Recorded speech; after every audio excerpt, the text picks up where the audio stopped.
talking about, of course, Geraldo Rivera. He's been dubbed the king of trash TV, but his ratings are soaring. Is he a sensationalist? He says he's not. Evening's Ray Murray investigates. He's been shot at, punched, threatened, and had his nose broken. But Geraldo Rivera just won't quit.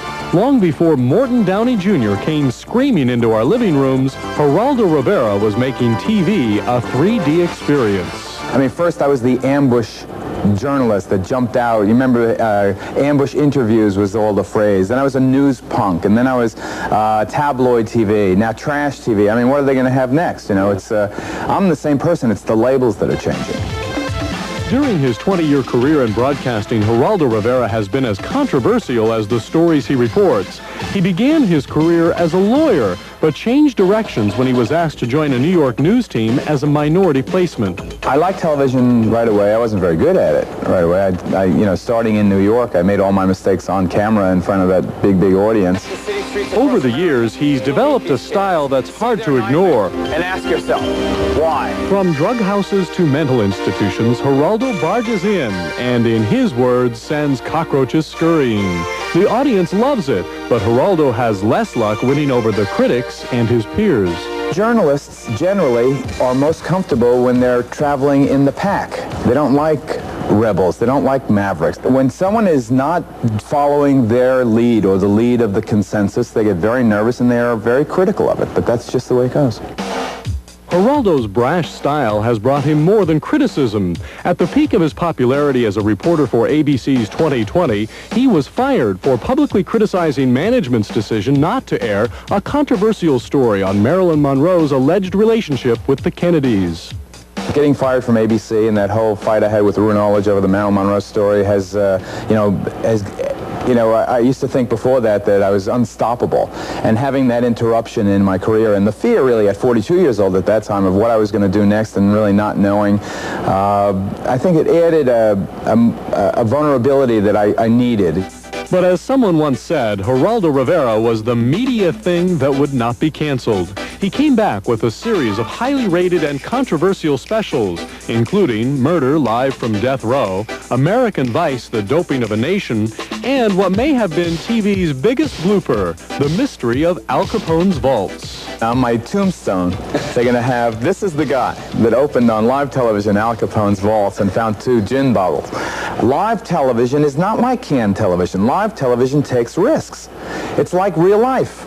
But the special was a success in attracting a huge audience. How important are the ratings to you? Any editor or salesman or television person who tells you ratings don't count is absolutely a liar. Ratings count. The question becomes, what do you do to obtain the necessary ratings you need to survive and to prosper? The worst thing you can do is to prostitute yourself. But that's exactly what his critics charged he did with his latest special on Satanism.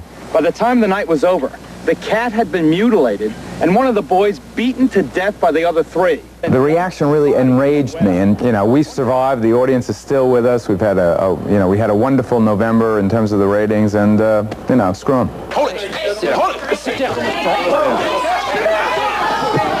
Geraldo's most famous performance to date, however, is the brawl which occurred on his talk show during the taping of a segment called Teen Hate Mongers. The episode, like most of Geraldo's work, garnered sky-high ratings and landed him broken nose and all on the cover of Newsweek, next to a headline which read, Trash TV. My first concern when I walked up to the stage was to prevent the members of the audience from getting in any danger. So I wanted right away to either calm things down, or if I couldn't calm things down, to at least put myself between the Roy Ennis, the guy, the big black man who's the chairman of the Congress of Racial Equality, and the little Nazi he was about to strangle. But then I got hit by a chair from one of the skinheads in the first 5 seconds, so I was involved in the fray, and then I went on kind of automatic pilot. All I wanted to do is land as many blows as possible, as quickly as possible. Geraldo believes he receives a lot of heat because he is, well, Geraldo. And whether you love him or hate him, he's winning over viewers who like their TV with a little spice. How to have better sex today on Geraldo. That show where Geraldo got his nose broken, that's not the first time that he's had some serious contact with his subject matter. If you can believe this, Geraldo has been threatened by an addict with an AIDS-infected needle, and during an interview with Charles Manson, Charles offered to take off Geraldo's head and put it in a basket for him. Weird stuff like that. Weird stuff. Kind of scary. But today's weather, great. Oh, good story. Probably caused some problems, though, for some of you people going to work, but here in the city, a lot of people loved it. Contains